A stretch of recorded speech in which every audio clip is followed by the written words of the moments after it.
I instantly fell to my knees in front of him. And I knew that I was falling in the presence of God. Crystal McVeigh wasn't having a dream. She had died and says she woke up in heaven. And it was this God that I had run from my whole life. Her journey away from him began when she was molested at 3 years old.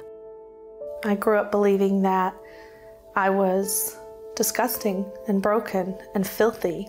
Crystal went to church with her mother. When she was 8, she accepted Christ and was baptized. She hoped that would cleanse her from the guilt and shame of being molested. But the abuse continued until she was 12 years old. I decided that there were two options. Either one, there was a God and he didn't love me for whatever reason, because he hadn't stopped the things that had happened in my life, he hadn't saved me, or two, there was no God. In her teen years, Crystal started using drugs and alcohol and was promiscuous. By the time she was 21, Crystal was a divorced mother with 2 children. Finally, at 28, she settled down and married Virgil, and they had twins. 10 months later, in December 2009, doctors performed a routine procedure that triggered pancreatitis. She had complications and ended up with a 110-degree fever. Her mother, Bonnie, came to the hospital. She didn't look right. She looked swollen to me. They had put her on a pain pump. I felt very calm and very peaceful. And I remember opening my eyes and seeing my mom sit at the chair at the foot of my bed. And I told her that I loved her. Mom, I love you. She felt cold. And when I looked up, her lips were blue. And she wasn't breathing. And I turned around and her face was black. And I just started screaming, she's dead, she's dead. The nurse told me, she said, you need to leave, you need to, and I told her, I'm not going anywhere. Code blue, we need the crash cart in here, quick. For the next 9 minutes, doctors and nurses tried to resuscitate Crystal. About that time, Crystal's husband Virgil arrived. Everything went through my mind. I didn't know if she was alive, I didn't know if she was dead. I know why they didn't want me in there. It's violent. And so her 9 minutes in heaven were my 9 minutes in hell. While the team worked to revive her, Crystal says she was in heaven. The first thing I remember becoming aware of was that I was still me. And I was still the me who had just told my mother that I loved her and died. And I was very aware of the fact that I had just died. But I was also the me that had existed from the moment that God had created me. The light came to me as if I was in the middle of the tunnel, yet it went on for eternity. I remember being so at peace and so bathed in this light and this love. She knew she was in the presence of God.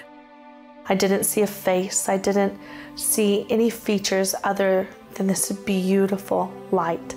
And words like amazing and perfect and beautiful, they fall so drastically short. I could not get enough of him. I could not breathe enough of him in. I could not get close enough to the light, and the light was all over me. Then, Crystal says she tried to ask God a question. I wanted to know why he didn't love me, or why he lets bad things happen. And yet as I stood in front of him and I faced him and I fell to my knees and I raised my hands, the question I called out to him was, why didn't I do more for you? Because in an instant, he revealed his true self to me, which is love.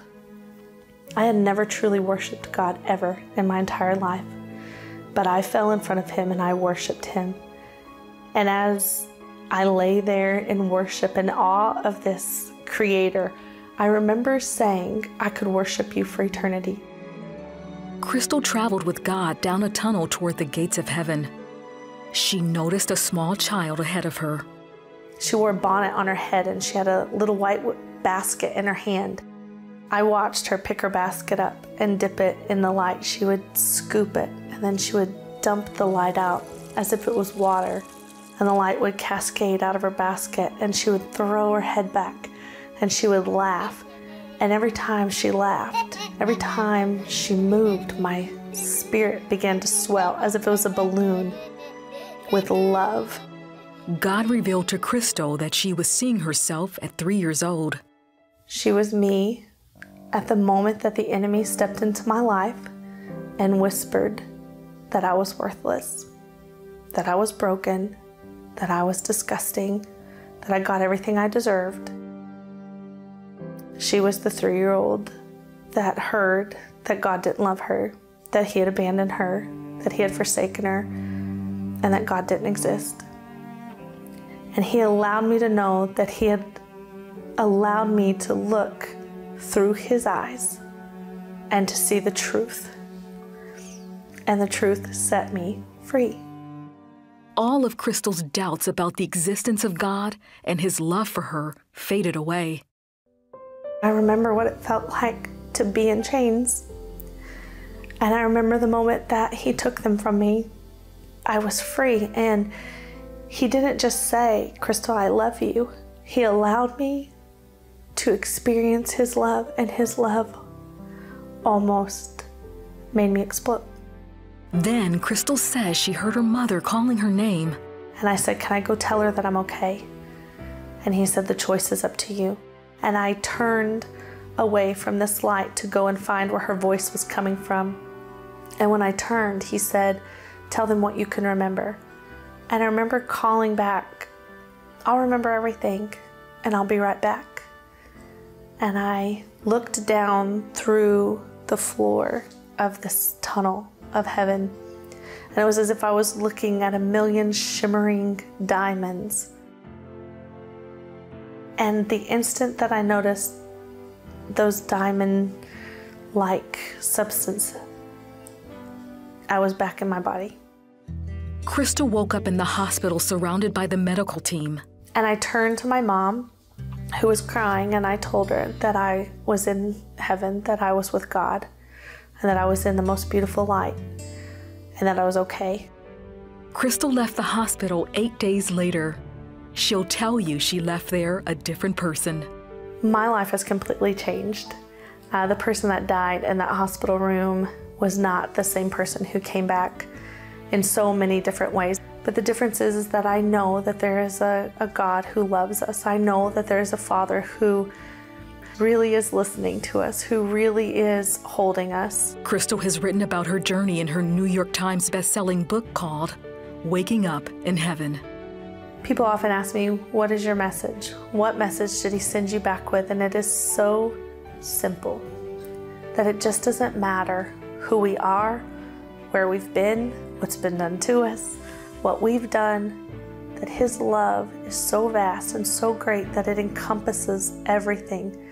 And that we have that love not for anything that we've done to deserve it, but because He finds us worthy, and because He gives us the choice to choose Him.